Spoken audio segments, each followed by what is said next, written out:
तो गाइस हमारी एक और वीडियो आ गई है डेटा साइंस के फुल कोर्स के अंदर। ये हमारी 15th वीडियो है और जिसके अंदर आपको पाइथन स्ट्रिंग्स के बारे में बताने जा रहा हूँ। तो इस वीडियो को प्लीज़ लाइक कर देना, शेयर कर देना और चैनल सब्सक्राइब करके नोटिफिकेशन बेल को ऑल पे करना मत भूलना।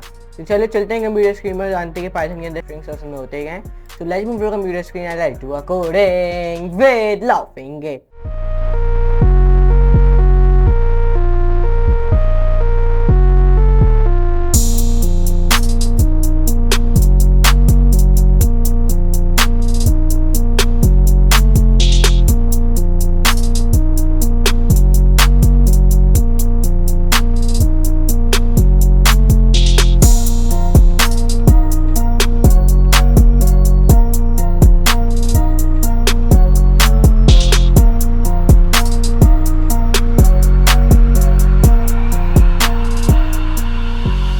तो गाइस आज की हमारी 16 वीडियो स्टार्ट करते हैं, मतलब 16 वीडियो स्टार्ट करते हैं। इसके अंदर आपको पाइथन के अंदर मॉडिफाइड स्ट्रिंग्स के बारे में बताने जा रहा हूँ।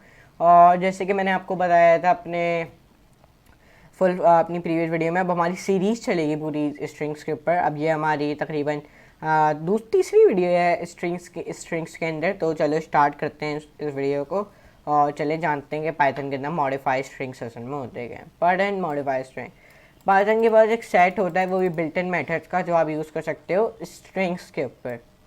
अपर केस, लेकिन जो अपर मेथड है वो रिटर्न्स करता है आपका स्ट्रिंग अपर केस के अंदर। कौन अपर मेथड? देखो, अब आप विजुअल स्टूडियो कोड में आओ, यहाँ पे आपने एक वेरिएबल बना दिया बी नाम का, जिसके अंदर हम स्ट्रिंग स्टोर करते हैं, सबको स्मॉल में लिखते हैं। अब देखो, मैंने हेलो वर्ल्ड लिखा, अब मुझे चाहता हूँ यार नहीं, मुझे इन सारे लेटर्स हैं इन सबको कैपिटल में करना है। तो सबसे पहले अपने जो वेरिएबल का नाम है वो लिखो, डॉट डिफाइन करो और अपर, सही है। तो देखो, सेव करो, रन करो, सारे कैपिटल में हो जाएंगे। ओके, सेव, रन, अब करो रन। तो देखो हेलो वर्ल्ड सब कुछ बड़ा में हो गया, आपका जो अल्फ़ाबेट है जितने भी वो कैपिटल में होगा। हालांकि यहाँ पे मैंने स्मॉल में लिखे हुए हैं क्योंकि हमने अपर मेथड का इस्तेमाल किया है। अब यहाँ पे अगर आप कुछ भी लिख दो, जैसे कि अब यहाँ पे आपने ऐसे स्मॉल में डिफाइन कर दिया पाइथन इज ऑसम, तो देखो अब ये सब कुछ कैपिटल में कर देगा। ये देखो, अगर मैं ऐसे ही प्रिंट करूँ अपने बी वाला वेरिएबल, तो सब कुछ स्मॉल में प्रिंट करेगा, देखा। लेकिन अगर मैं अपर मेथड लगा दूँ तो देखो सब कुछ कैपिटल में हो गया। तो इस तरीके से आप अपर केस मेथड के साथ कर सकते हो, सही है। लोअर केस, आप एक अपर केस होता है, एक लोअर केस होता है। लोअर केस मेथड रिटर्न कर देता है आपकी स्ट्रिंग को लोअर केस में। अब देखो, ये हमने स्ट्रिंग क्रिएट किया हुआ है। अब मैं अगर बस अपर हटा के लोअर लिख दूँ और हर चीज़ में कैपिटल में लिख दूँ पाइथन इज ऑसम, देखो अब ये सब कुछ स्मॉल में हो जाएगा। देखो आप ये देख रहे हो आप, क्योंकि हमने लोअर मेथड का इस्तेमाल किया हुआ है, लोअर मेथड, सही है। इस तरीके से आप कर सकते हो। और अगर मैं इन सबको हटा दूँ लोअर मेथड को, तो देखो ये सब कुछ कैपिटल में देगा। मैं लोअर मेथड ले आऊँ तो देखो सब स्मॉल लेटर में देगा। तो इस तरीके से आप कर सकते हो। Now remove wide space. Wide space एक स्पेस होती है जो बिफोर एंड और after the actual text, and ये बहुत ऑफ्टन होती है कि आप चाहो कि आप रिमूव करो इस स्पेस को। द स्ट्रिप मेथड, अब देखिए जो स्ट्रिप मेथड है वो रिमूव करता है आपके कोई से भी वाइड स्पेस, वो भी बिगिनिंग फ्रॉम बिगिनिंग द और द एंड। तो देखो मतलब ए स्ट्रिप, ये सारे जितने भी आपके वाइड स्पेस होते हैं उनको ये रिमूव कर देगा। देखो अगर मैं हेलो वर्ल्ड मैं इधर स्पेस दे दूँ और इधर स्पेस दे दूँ, सही है। अब मैंने बहुत स्पेस दे दी। अब देखो यहाँ पे इसको रिमूव करो, देखो मैंने यहाँ पे बहुत सारी स्पेस दे दी। अगर मैं अभी सेव करूँ, रन करूँ, देखो यहाँ पे स्पेस, जैसे हमारे कोड में स्पेस है वैसे ही उधर आएगी। लेकिन अगर मैं स्ट्रिप मेथड ऐड करूँ तो देखो स्ट्रिप मेथड अब बस हमें without any space, wide space, ये मुझे आउटपुट दे देगा। अब ये आपने याद रखना है हमेशा, ये हमेशा आपने याद रखना है, वाइड स्पेस ये रिमूव करता है स्ट्रिप मेथड, सही है। एंड नेसेसरी जो वाइड स्पेस आता है वो भी बिगिनिंग से लेके and. Replace a string, replace method replace करता है स्ट्रिंग विद अनदर स्ट्रिंग। मतलब देखो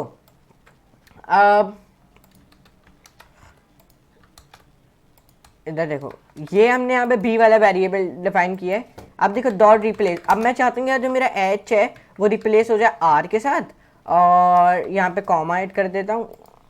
ओके सॉरी ये स्ट्रिंग है लेकिन हम इसको डबल कॉमास के अंदर नहीं लिख रहे। अब देखो मैं चाहता हूँ एच को आर में कन्वर्ट कर दो, जो हमारा ई है उसको ऐसा करो पी में कन्वर्ट कर दो। अब देखो ये मुझे आउटपुट में देगा रैप लो, देखना अभी ओके आउटपुट नहीं दे रहा, यहाँ पे भी वैसे ही आउटपुट लिखा हुआ है ए डॉट रिप्लेस। तो चले देख लेते हैं कि आउटपुट क्यों नहीं दे रहा। सेव रन, यहाँ पे white is not giving me the right output. Replay में रिप्लेस करता है आपको string with another string H. अच्छा ओके, यहाँ पे हमने क्या करना है, देखो एच, यहाँ पे एच को मैं कहता हूँ मुझे एच को रिप्लेस करना है आर के साथ, तो देखो ये मुझे रेलो वर्ल्ड देगा, ये देख सकते हो। अब मैं चाहूँ कि मुझे डब्ल्यू को रिप्लेस करो आर के साथ, तो देखो रोल्ड, हेलो रोल्ड, ये देख सकते हो इस तरीके से ये करता है। तो आई होप आपको इस वाले मेथड के बारे में भी समझ आ गया होगा। स्प्लिट स्ट्रिंग, जो स्प्लिट स्ट्रिंग है, स्प्लिट मेथड रिटर्न करता है लिस्ट, जहाँ पे आपका जो टैक्स है वो बीच में होता है स्पेसिफाई सेपरेटेड, जो बिकम्स कर देता है आपके लिस्ट आइटम्स को। सही है। द स्प्लिट मेथड स्प्लिट करता है आपके स्ट्रिंग को इन टू सब स्ट्रिंग्स इफ इट फाइंड्स, अगर इट फाइंड्स कर देता है इंस्टेंस ऑफ द सेपरेटेड, जहाँ पे इन्होंने आउटपुट दिया हुआ है, इनपुट दिया हुआ है। इसको रन करके देखते हैं। देखो इस एग्जाम्पल को अगर अभी रन करें, देखो सेव रन, देखो इसने यहाँ पे कॉमा ऐड कर दिया है, देख सकते हो। Learn more about list in our list chapter के बाद, लिस्ट चैप्टर में हम लोग लिस्ट के बारे में जानेंगे। String method, learn more about string method with our string method reference. So I hope आपको आज की वीडियो पसंद आई होगी। अगर आपको आज की वीडियो पसंद आई हो डाटा साइंस फुल कोर्स के अंदर, तो इस वीडियो को प्लीज़ लाइक कर देना, शेयर कर देना, सब्सक्राइब कर देना और नोटिफिकेशन बेल को ऑल पे करना मत भूलना, ताकि मुझे इस तरह की आने वाली वीडियोस हैं कोड विद रेहान के चैनल के ऊपर, वो आप कभी मिस नहीं कर पाओगे। और फिर आपने मेरे चैनल पर आ जाना है कोड विद रेहान, और यहाँ पे आपने 2.8 के सब्सक्राइबर करवा दिए हैं कंप्लीट, तो जल्द से जल्द को 3000 करवाओ। फिर प्लेलिस्ट पे आ जाना, डाटा साइंस की फुल कोर्स फॉर बिगिनर्स के प्लेलिस्ट पे आ जाना। तो इधर आके मेरी सारी वीडियोस देख लेना और प्लेलिस्ट को अच्छे से बुक मार्क कर लेना। और आपने 34 व्यूज़ कंप्लीट करा दिए, तो इसको 100 व्यूज़ कंप्लीट करो। चलो मिलते हैं अपनी नेक्स्ट वीडियो में, तो आज के लिए इतना ही। Good bye.